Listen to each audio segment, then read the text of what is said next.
Hi friends, welcome back to my channel Rakhi Vlog. আজি কৃষ্ণৰ জন্মাষ্টমী সকলোকে কৃষ্ণৰ জন্মাষ্টমী উপলক্ষে শুভেচ্ছা জনাইছোঁ। আমাৰ ইয়াত কৃষ্ণৰ জন্মাষ্টমী পাতিছে, তাৰে কিছুমান ভিডিঅ' আপোনালোকক দেখাই আছোঁ। আপোনালোকে চাই থাকক video'.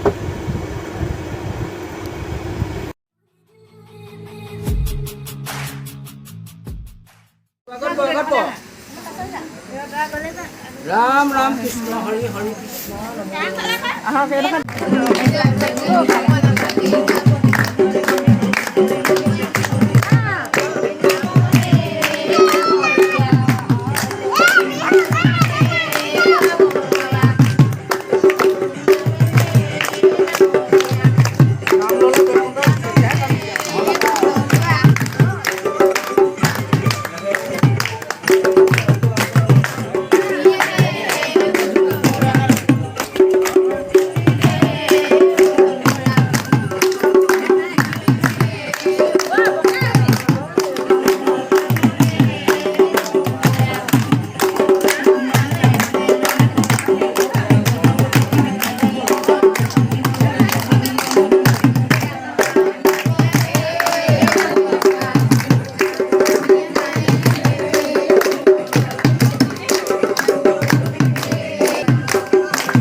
Bữa nay muốn xem tới đâu nè.